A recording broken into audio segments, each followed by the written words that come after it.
Hello students, आज मैं आप लोगों को संघीय संसद के बारे में पढ़ाऊंगी। हमारे संविधान में केंद्रीय विधानमंडल जो है उसको संसद के नाम से जाना जाता है। हम सभी जानते हैं कि सरकार के 3 अंग होते हैं: व्यवस्थापिका, कार्यपालिका और न्यायपालिका। व्यवस्थापिका का मुख्य कार्य कानून बनाने का है, कार्यपालिका का मुख्य कार्य कानूनों को क्रियान्वित करने का है और न्यायपालिका का संविधान की संरक्षा करने का या संविधान की व्याख्या करने का कार्य है। भारत में व्यवस्थापिका के रूप में संघीय संसद की उल्लेख संविधान में किया गया है। संविधान के अनुच्छेद 79 के अनुसार संघ के लिए एक संसद होगी जो राष्ट्रपति और दोनों सदनों से मिलकर बनेगी, जिसके नाम क्रमशः राज्यसभा और लोकसभा होंगे। भारत में चूंकि संसदात्मक शासन व्यवस्था है, संसदात्मक शासन व्यवस्था होने के कारण व्यवस्थापिका और कार्यपालिका एक दूसरे से जुड़ी हुई रहती हैं। यानी कार्यपालिका का जो निर्माण है वो व्यवस्थापिका में से ही किया जाता है। इस कारण से राष्ट्रपति को भी संसद का अभिन्न अंग बनाया गया है, क्योंकि राष्ट्रपति किसका प्रतीक है? कार्यपालिका का। और हम ये जानते हैं कि व्यवस्थापिका में से ही कार्यपालिका का चूँकि चुनाव होता है, तो स्वाभाविक बात है कि कार्यपालिका का प्रधान होने के नाते राष्ट्रपति संसद का एक अंग भी है। विश्व में संसदीय सर्वोच्चता का सिद्धांत ब्रिटेन के द्वारा दिया गया है। संसदीय सर्वोच्चता से आशय है कि संसद द्वारा निर्मित कानूनों को किसी अन्य संस्था या व्यक्तियों के द्वारा परिवर्तित और संशोधित नहीं किया जा सकता। विश्व में सबसे शक्तिशाली जो संसद है वो ब्रिटिश संसद को माना जाता है। और डी लोमे ने ये कहा था कि संसद सभी कुछ कर सकती है, बस स्त्री को पुरुष और पुरुष को स्त्री नहीं बना सकती। ब्रिटेन में संसद को असीमित शक्तियां प्रदान की गई हैं, इस कारण से वहाँ पे संसदीय संप्रभुता का सिद्धांत प्रचलित है। भारत में भी संसद को व्यापक शक्तियां दी गई हैं, लेकिन भारत में संसद जो है वो एक संप्रभु संस्था नहीं है।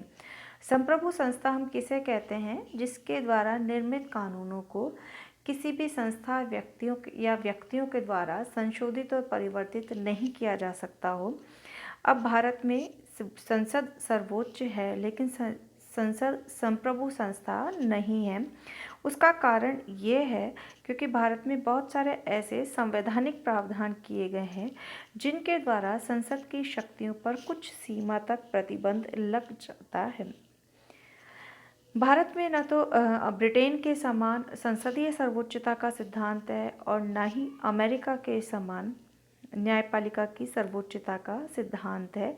भारत में इस संबंध में एक मध्यम मार्ग अपनाया गया है और भारत में संघात्मक व्यवस्था, लिखित एवं कठोर संविधान और मौलिक अधिकारों की व्यवस्था के कारण संसद को सभी विषयों में कानून निर्माण की शक्तियां नहीं दी जा सकती और न्याय पुनरावलोकन की व्यवस्था को अपनाना आवश्यक था। अतः भारतीय संविधान में न्यायिक पुनरावलोकन को अपनाया गया है, लेकिन न्यायिक पुनरावलोकन की व्यवस्था उतनी सीमा तक नहीं है जितनी सीमा तक यह अमेरिकी संविधान में है। और इसी कारण से ये कहते हैं कि भारत में अधिकांश जो संवैधानिक संस्थाएं हैं उनमें भारतीय परिस्थितियों के अनुरूप संविधान में ऐसा प्रावधान किया गया है कि एक मध्यम मार्ग जो है वो हर संस्था के संबंध में अपनाया गया है। संघीय प्रणाली और संविधान द्वारा सर्वोच्च न्यायालय को न्यायिक पुनरावलोकन की शक्ति प्रदान करने से संसद की शक्तियां सीमित हो गई हैं। भारतीय संसद की संप्रभुता पर या प्रभुसत्ता पर जो सीमाएं हैं या नियंत्रण है, उसके प्रमुख रूप से निम्न आधार हो सकते हैं। पहला है लिखित और कठोर संविधान। संसद की शक्तियों का उल्लेख भी चूंकि संविधान में किया गया है, संसद की प्रभुसत्ता संविधान के लिखित प्रावधानों द्वारा सीमित है। संविधान के अनुच्छेद 245 के द्वारा यह स्पष्ट किया गया है कि व्यवस्थापन शक्तियों का उपयोग संसद संविधान के अनुरूप ही करेगी। यानी स्पष्टतः संविधान में यह उल्लेख किया गया है कि संसद जिन भी विषयों पर कानून बनाने का कार्य करेगी वो संविधान के अधीन होकर या संविधान के नियमों के तहत ही करेगी। दूसरा है संविधान की सर्वोच्चता तथा संविधान के मूल ढांचे की अवधारणा। भारतीय संसद को संप्रभुता प्रदान नहीं भारतीय संविधान संसद को संप्रभुता प्रदान नहीं करता है, बल्कि संविधान की सर्वोच्चता के सिद्धांत पर आधारित है। अर्थात संविधान के कुछ मूल ढांचे हैं, कुछ इसका बेसिक स्ट्रक्चर है, इसके कुछ नींव हैं जिनमें कि संसद के द्वारा संशोधन एवं परिवर्तन नहीं किया जा सकता। संविधान में इस संबंध में उल्लेख किया गया है कि संसद की शक्तियां वहां पर नियंत्रित हो जाती हैं जहां पर कि संविधान के मूल ढांचे से किसी भी तरह की कोई छेड़छाड़ या किसी भी तरह का कोई परिवर्तन किया जाता है। अगला है संघात्मक व्यवस्था। भारत में संघात्मक व्यवस्था होने के कारण राज्य सूची के विषयों पर कानून बनाने का अधिकार राज्य सरकारों को प्राप्त हो जाता है और इस कारण से इन विषयों पर कानून न बनाने पाने के कारण संसद की शक्तियां जो है वो सीमित हो जाती हैं। अगला है मूल अधिकार न्यायिक पुनरावलोकन की व्यवस्था। संसद द्वारा संविधान में निर्धारित प्रक्रिया को अपनाए बिना मूल अधिकारों के विरुद्ध किसी कानून का निर्माण नहीं किया जा सकता। और सबसे बड़ी बात है कि भारत में न्यायिक पुनरावलोकन की शक्ति के माध्यम से न्यायपालिका को यह अधिकार प्राप्त हो जाता है कि संसद के द्वारा बनाए गए असंवैधानिक कानूनों को समय समय पर वह नियंत्रित कर सके।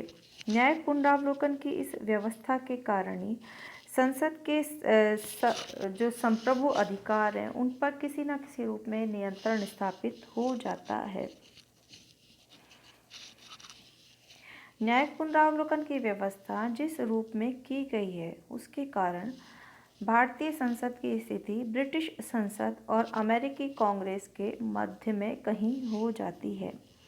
अगला है राजनीतिक परिसीमाएं। राजनीतिक दृष्टि से भी संसद लोकमत के प्रतिकूल विधियों का निर्माण नहीं कर सकती। उसे अंतर्राष्ट्रीय कानून का भी समुचित सम्मान करना होता है। संसद पर प्रधानमंत्री और मंत्रिमंडल का भी नियंत्रण रहता है। प्रधानमंत्री संसद के निम्न सदन का विघटन कर सकता है।